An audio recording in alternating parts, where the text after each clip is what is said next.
Now, one of the first things I want to do here is show you why this muscle actually gets tight and how it translates into the real world.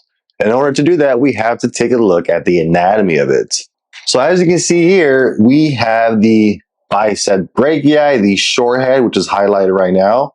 And then we also have the long head. And here we can basically see that they both attach to the radius, and then they both also attach to your scapula. Now, because of where it attaches to, these muscles can actually perform several different actions here. And one of the first ones is going to be a shoulder flexion. As you can see, because it is attached to the scapula, it can also help lift the arm all the way up and down, basically helping control the shoulder. Something else it can do is rotate the hand outward by contracting. And because it is attached to the inside of that radius, when it contracts, it will pull in that direction, creating that supination. And finally, we have shoulder flexion. This one's pretty easy. We all know what this one does. But there's actually one more action that the long head does that the short head doesn't. And that one action is going to be shoulder abduction. Because of where this muscle attaches to the scapula, the long head is actually able to contribute to shoulder abduction as well as shoulder flexion and the rest of the elbow movements. Let me show you this real quick, actually. Let me go to here.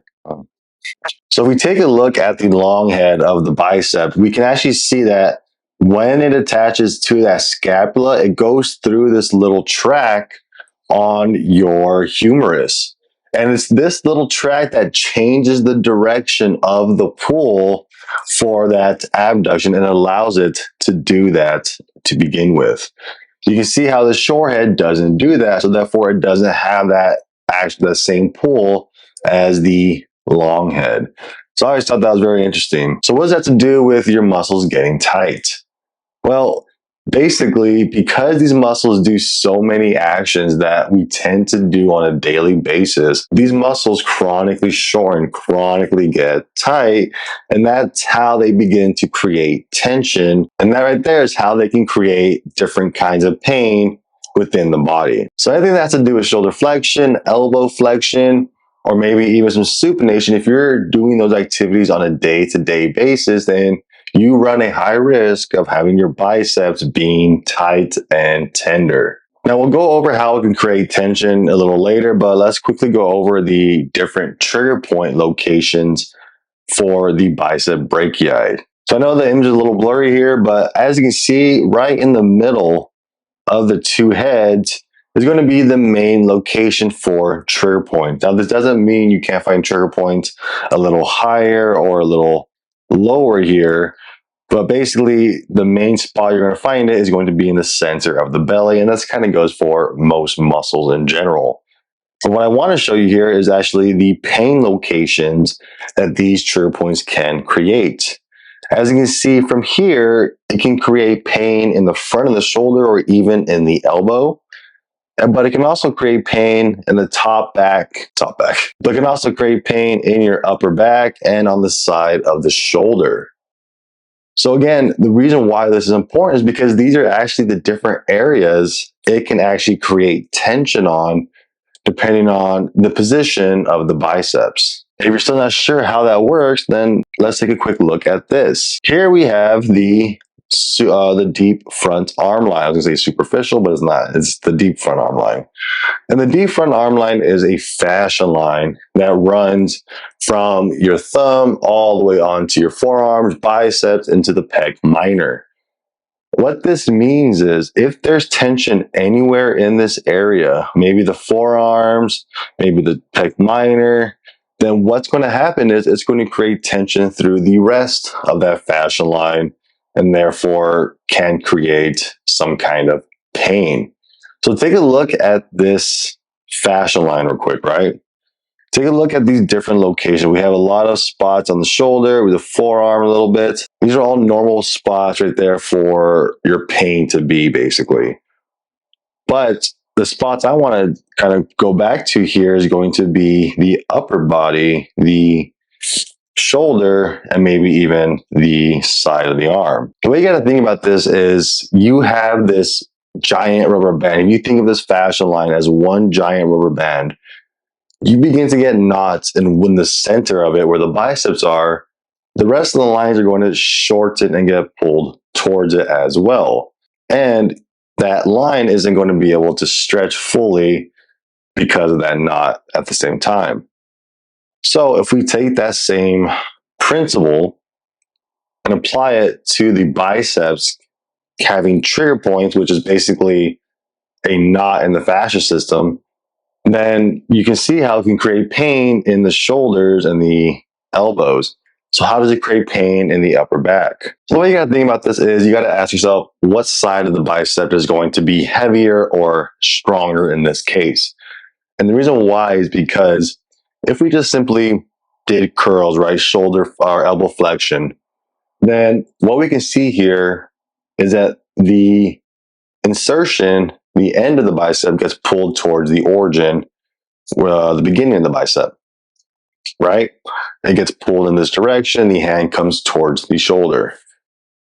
So how would we reverse this action? Now, how would we make the origin move to the insertion? Well, we would have to create more mass on the forearm versus the body. You see, the reason why it's so easy to do this is because we have 180 pounds here versus 5 pounds here. And of course, this is going to win versus this one every single time, so it'll always pull that direction. But if we anchored our hands to maybe a pull-up bar, then now that mass is on the other side, and then our shoulders get moved to the elbow, right? Depending on where your mass is or where you're pulling towards, we'll say as well, that's going to depend on where that tension is going to go. So again, what does this have to do with the upper back pain? On a day-to-day basis, we're just hanging out with our arms to our side, and of course our body is heavier than our arms, so everything's kind of getting pulled more towards the shoulders, towards the chest area.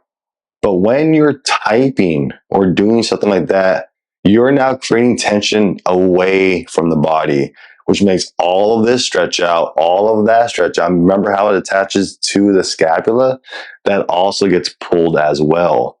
So what ends up happening here is that when those muscles get pulled forward, and because they're so tight, they don't have that full length, they begin to pull on the scapula forward, which then pulls on the rest of the muscles, and those muscles become stretched out and tight. Those muscles are the ones you're feeling in the back for those trigger points. You have to kind of realize that we don't really feel the muscles that are locked short. We feel the muscles that are locked long, that are stretched long, like the upper back and the neck. A lot of us have tension here.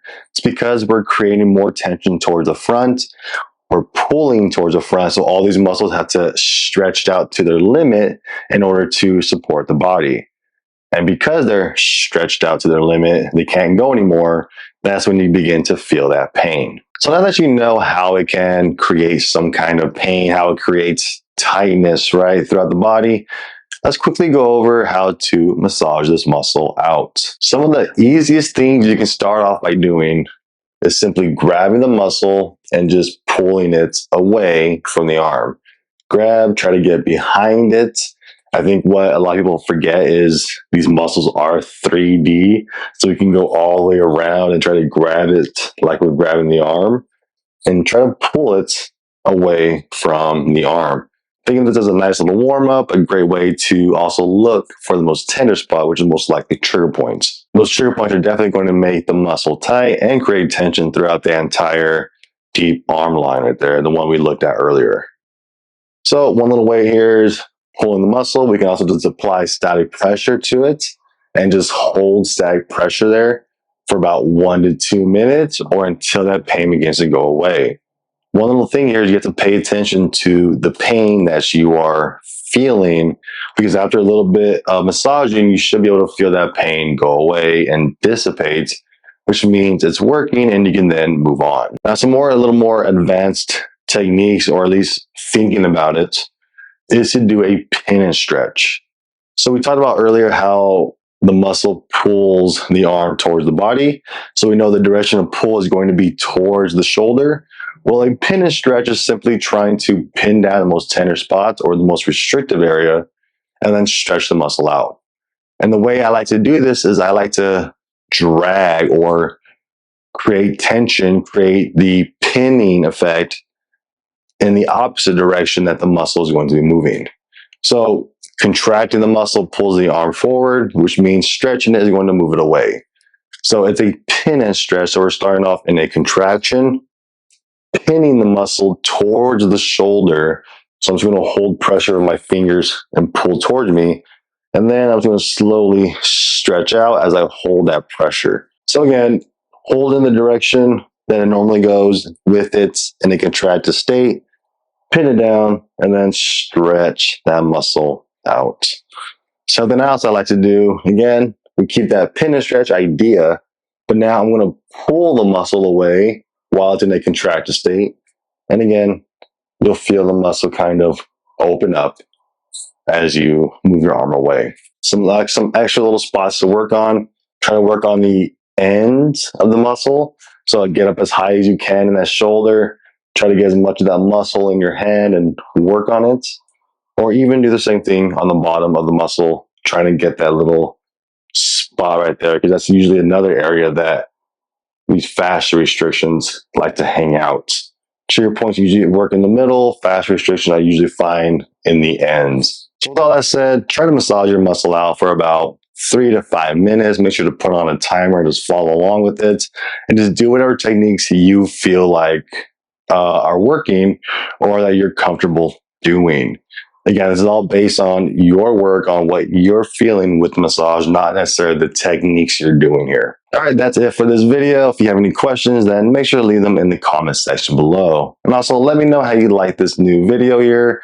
I'm kind of trying a little more bullet point style versus script by script. So let me know which one you like better here. Other than that, I'll see you in the next one.